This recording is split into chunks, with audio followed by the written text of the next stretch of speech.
The year was 2387, and 3 months had passed since humanity's first contact with the galactic Concord. For thousands of years, the Concord had ruled the stars through intimidation, its council of 12 presiding from a station so vast it eclipsed moons. Each member species had carved their legacy from the bones of those too weak to resist, and they prided themselves on the belief that their dominion was unshakable. To them, humans were merely the newest addition to a long list of primitive upstarts, loud, emotional, unpredictable, and doomed to bow once the fleets arrived. From the viewport of the human diplomatic vessel Dauntless, Commander Elias Rourke studied the looming silhouette of Concord Station. The construct encircled a dead star, its jagged ring of black alloy glowing faintly with siphoned radiation. Great towers rose like fangs, while thousands of alien ships clustered nearby in formations that seemed chaotic but were tightly controlled by the Council's fleets. Rourke's jaw tightened. It was not the sight of overwhelming power that troubled him, but the casual arrogance in its design. The station radiated the same message as the Council itself: we cannot be opposed. Ambassador Selene Arden, Earth's chief diplomat, was escorted into the Council chamber shortly after arrival. The chamber was a coliseum of light and sound, its walls alive with holographic banners of conquered worlds. Representatives from the 12 great powers loomed around her, their thrones built high above the central floor to emphasize dominance. Selene walked with deliberate calm, but every instinct screamed at her that humanity was being judged not as a partner, but as prey. Marshal Zorath of the Dravic Dominion was the first to address her.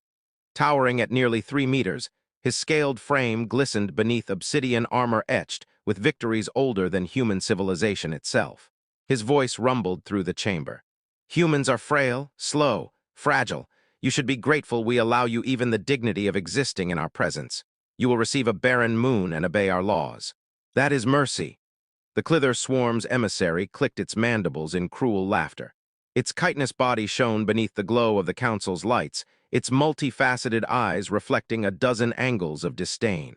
Military capabilities? It mocked, every syllable segmented like a blade. Your ships are toys, your armies children with sticks. Against the swarm, you would last less than a cycle. Do not mistake curiosity for respect. Selene remained composed, though her nails bit into her palms. She knew that any display of outrage would be used against her. Across the chamber, she caught Rourke's eyes through a secure visor feed, a brief exchange of understanding. Not yet, his expression warned. Wait. The Council pressed further. Humanity was ordered to dismantle its fleets, surrender its nuclear stockpiles, and hand over orbital shipyards. They called it disarmament for peace, but the underlying intent was obvious. Humanity would be stripped bare, left dependent on the Council's whims, and integrated as yet another compliant species bound by conquered law. Rourke rose then, his voice steady. Earth will not surrender its defenses. We will not reduce ourselves to helplessness at the whim of powers who speak only in threats. The uproar was immediate. Alien voices filled the chamber with hisses, growls, and screeches of outrage. Marshal Zorath leaned forward, his crimson eyes burning with amusement and fury. Then you will face the consequences of defiance. Holograms shimmered into being across the chamber, displaying fleets already en route to Sol and its colonies. Hundreds of sleek warships cut through hyperspace, weapons primed. The ultimatum was clear. Humanity had 72 hours to surrender or face annihilation. Selene's breath caught. Around her, alien delegates exchanged smug remarks, reveling in the inevitability of human collapse. None doubted the outcome. No species had ever resisted once the Concord's armadas were unleashed. But what the Concord did not know was that humanity had prepared from the moment contact was made. Admiral Marcus Kalin, commanding from deep within Earth's subterranean defense complex, activated Protocol 7. For 3 months, hidden from prying sensors, Earth had bent every resource toward readiness. Entire factories had worked in silence beneath oceans and mountains, building weapons the Concord had never seen. Cloaking arrays that bent light. Nanotech infiltration tools disguised as harmless emissions. Soldiers enhanced beyond natural limits. Humanity had gambled everything on the certainty that this moment would come. Beneath the lunar surface, elite operatives assembled within the hangars of stealth craft buried in rock. Lieutenant Jace Corvin stood before his squad, armored in a suit that pulsed with nanofiber musculature. Each of them had endured grueling enhancements. Bones strengthened with carbon lattices, reflexes accelerated by neural augments.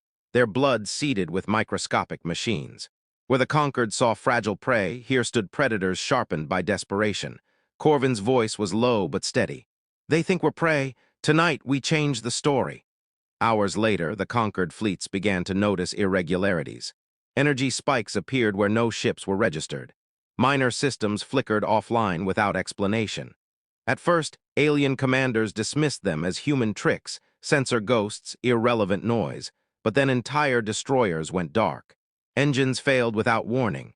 Cruisers reported atmospheric leaks, internal explosions, crews suffocating as life support collapsed.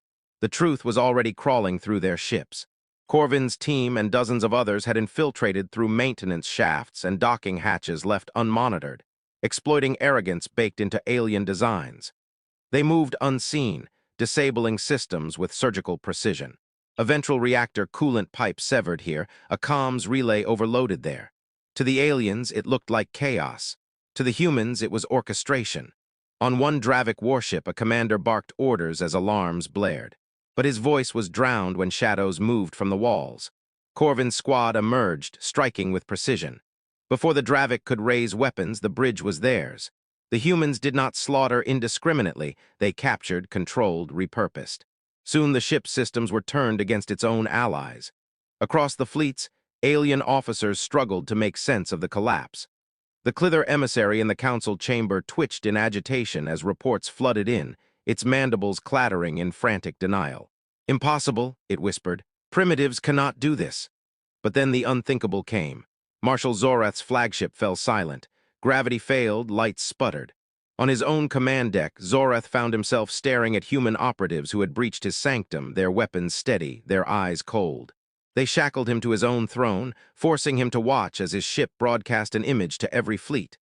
Zorath, the Dravik warlord, subdued by those he had mocked as prey. Admiral Kalen appeared next across hijacked networks, his image framed against the captured bridge of a Dravik dreadnought.